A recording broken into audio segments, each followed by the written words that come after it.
Next guests, Alter Bridge, have a new, long-awaited album called Fortress coming out on September the 30th. And I'm really pleased to have Mark and Myles from the band on the line. Chaps, welcome to the show. Thanks for having us. Yeah, thank you. You're very welcome indeed. Welcome once again to the UK. It's been a while. Been too long. Alter Bridge, one of the biggest bands in the world so far from the year 2000 onwards. Probably before that, actually. Well, yeah. I mean, we've been pretty lucky. We feel like there's a certain amount of momentum after years and years of slugging it out, and in the last few years in particular, we feel like it's kind of coming to a head here. If you build it, they will come, as the movie says. You're described as international rock juggernauts. Wow. That sounds fancy. Well, you know, you've been around for quite a long time, but this is only your fourth album coming out now, your fourth studio album. Is there a reason behind the sort of spacing out of these lovely bits of eargasms? we like the 3-year schedule. You know, it keeps the fans being able to they can digest the albums. You know, a lot of times when a band releases an album every year and a half, I get lost and just keep listening to the first couple albums. You know, so it's, I think it's easier to digest this way and easier for us to put out solid stuff. And new material takes time to write, of course. Absolutely, yeah. Has it been much interest, certainly, in, well, you know, fans coming up to you and saying, guys, when's the next frickin' album? We want more, we want it quicker, we want it longer, harder, deeper and faster. No, we haven't gotten a lot of that. They just you know, whenever it comes, they're happy with it. We don't get a lot of complaints. Well, that's good to know. I mean, if people are complaining, then they better put up and shut up until the next one comes out. But, of course, you're busy with other projects besides. Yeah, we like to stay busy, and, you know, it's great to have all these extra outlets to, you know, to just be artists in many different ways.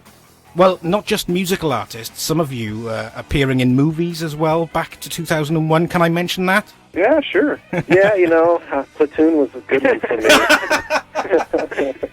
No. It's, you know, the Rockstar thing with George Clooney as director-producer, if I'm right. And you had, you know, Really? Zach Wilde was in there and all manner of... Go away, cat. Excuse my cat's just wandered in the studio. How? Hey, kitty. That's not the kind of pussy I normally want in the studio. How did you get involved in doing that movie then, Myles? Because obviously it was one of those, I don't know, I want to say turns of fate, and Alter Bridge was going by then, of course. Well, actually, by that point, we weren't quite. I think it was just a couple years later when we were actually the genesis of Alter Bridge. That movie was actually shot, I believe, in 2000. And I was at home, and I got a call from my manager, and in Los Angeles. I live in Spokane, Washington, which is, you know, kind of a smaller place and far removed from one of the entertainment capitals of the world. And they asked if I'd be interested in coming down and reading for this part. And I'd never acted in a movie, ever, so I was really surprised. But I think they wanted someone who could sing and be this character. So I went down, and I was really surprised when they called and said, you got the part. It was a lot of fun. Well, it looked like a lot of fun to be on the set with. The guys from Black Label, for starters, and then you've got great actors like Jeremy West, Mark Wahlberg, of course. Mm-hmm. Did you find a lot of ribbing between the actors and the musicians then? You know, not a tremendous amount, but to be honest with you, I mean, my scene was shot in 3 days, so I didn't get the opportunity to hang out a ton with all of the actors. Got to know a few of them. And it was really cool. I mean, for me, the best part was just kind of stepping into the world of Hollywood and seeing the magnitude, at least at that point, of how they make films. It's much different than the record industry. You know, it makes you realize what a moneymaker Hollywood is, and the film industry is. Because, geez, I mean, they pull out all the stops on those big Hollywood films. Well, the music industry has become far more of a slog for the creatives. Certainly, I'm not sure about the producers and the retailers of the music. Mark, what is it, for you these days that keeps you motivated? Purely because it's music, or is it something else, a bigger thing? No, I mean, this is something that I've wanted to do since I was a kid, and being a songwriter, it's just what I am, and being able to. If I wasn't able to play songs for people, it would be it would just suck the life out of me. So this is just what I was kind of wired to do. And when you say from a kid, obviously you're in your sort of late 20s now, looking at maybe pushing into your 30s in style, 4 studio albums under the belt, lots and lots of touring still in you guys. Yeah, that big 3-0 is coming up soon. You wish. I mean, I'm the wrong side of 40. Don't even joke about it. But I feel like we've got a long career ahead of us, and we've accomplished a lot already, and we're just blessed to be able to continue to do this. Thing for me that sort of switched me on to Alter Bridge quite a few years ago now, and if you'll excuse this, I had Professor Jimmy Bell on recently, who does a lot of work with the WWE, and one of your tunes, of course, picked up by the R-rated superstar Edge in Metalingus as his entrance theme. That must have been a bit of a buzz. Yeah, that was cool. I mean, I think it definitely helped turn some folks onto the band, and it was certainly, that was a song off our, I think it was the very first record. And, it is, yeah. Yeah, that definitely helped get the word out early on that we were around. So we were grateful to him for doing that.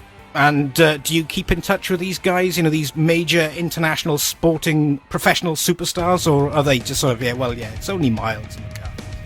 I ran into Adam last year, and we go back and forth on text every a couple of times a year. Whenever we're on tour, he'll come out to a show, and if we're in the neighborhood, it's good to keep in touch. In the neighborhood, it sounds like you're all doing garage gigs. Yeah, if we're in the States. Tell me more about Fortress then. What's the idea behind it? Is there any particular theme? Because most people these days, certainly most big bands like yourselves, are looking to bring out concept albums. Is that what we're about here? No. With this album, it just touches on a few different themes. And we felt like Fortress, with using that as the title track, it was one of the stronger songs on the record, and also we really liked that image. And the interesting thing is that when people hear the word fortress, it evokes kind of this steadfast and very indestructible structure. And the idea behind the song was essentially, given enough time, most anything will crumble, whether it's an actual structure itself or relationships, marriage, institutions. And so kind of dealing with and looking at that concept. And so, even with the album cover is, instead of like being a strong like castle, it's actually like a dilapidated shack, which is where a lot of steadfast and invincible structures eventually end up, as time goes on. Well, you're in the UK talking about this right now. I'm surrounded here in the heart of West Wales by such fortresses, huge big stone structures, all completely crumbled. I don't know if you've been out this way and sort of taken a look at some of the history here, but you just described where I live. This album is for Wales. It's great. Well, you mentioned, even the strongest, indestructible-looking thing, relationships especially, can become part of the ancient history of people's lives. Is this a retrospective from somebody's past, maybe? Well, it's actually looking at, we're kind of hitting the age where a lot of people, like family members, friends, whatever, starting to see things like relationships in particular, things that were started years ago that you thought were going to be around forever, and you're seeing them crumble. And so it's just stepping back and kind of watching that and basically discussing that in a song is kind of, well, at least what I did lyrically on that song.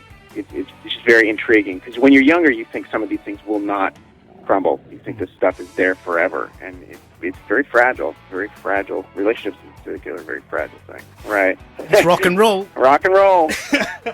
You're starting your tour in the States, in the great state of Florida, at the House of Blues, Orlando. Love the place myself, been there many, many times. Is there a reason you started in October in the sunshine? Is it just because of the sunshine? We haven't played in a couple of years now, it seems, and we didn't want to just step into the arenas without one practice show, and that's a hometown show for us, so we could rehearse in Orlando and jump right into the House of Blues.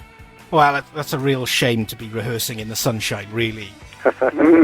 Guys, has it been the kind of relationship within the band then that has kept you all going, looking in the same direction. A lot of bands, after 4 or 5 albums, say, well, I want to do this, I want to do that, we're all going to do different things, and it becomes a bit Spinal Tap. Any crazy stories along that line?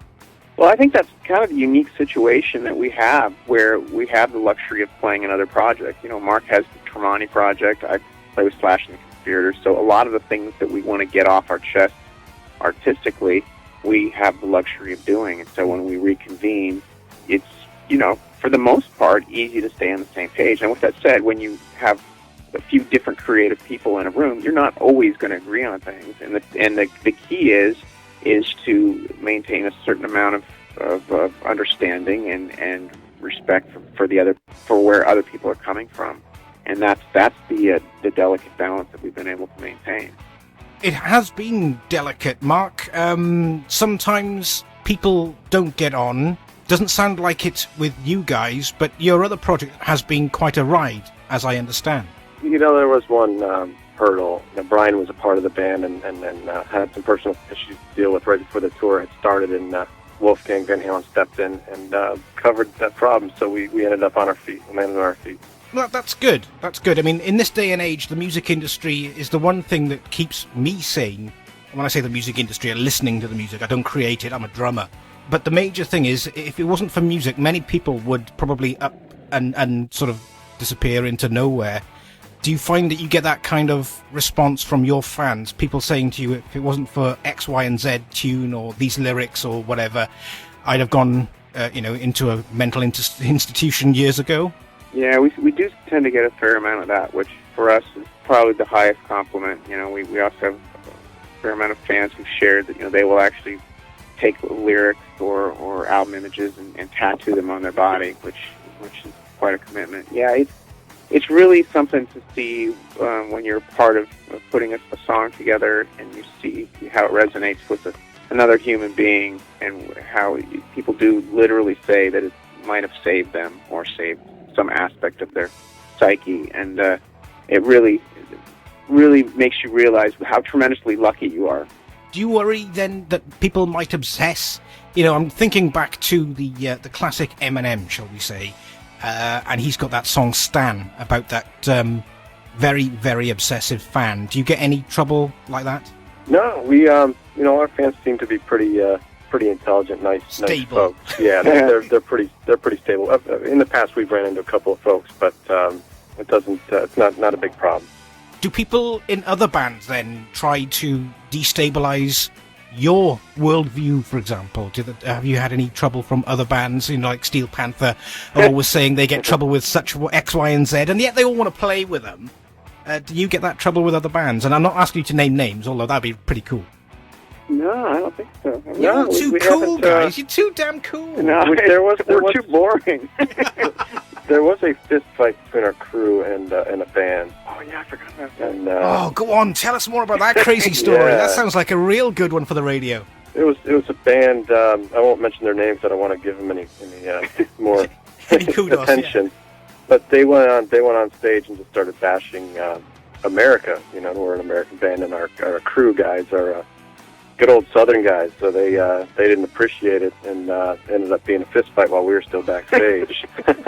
But the worst part is the band somehow pulled us into it. They went and they ran to other magazines and stuff and said that somehow we were involved. And meantime I'm out in the bus doing my warm up, so I didn't even know it happened until I got in the building. It was wacky. Really? Yeah. It was oh fun. my God! Was that in a southern state as well, by the way? No, it was actually in Switzerland. Yeah. What? A neutral country of all places. That doesn't make any sense. No, it's crazy. God, well, I'm going to say thank you very much for coming on to the show, guys. Thanks for having us. No worries at all, and best of luck with Fortress. It's out on the 30th of September, and you've been listening to me chatting with the guys from Alter Bridge, and let's have some of that right now. The Rock Show.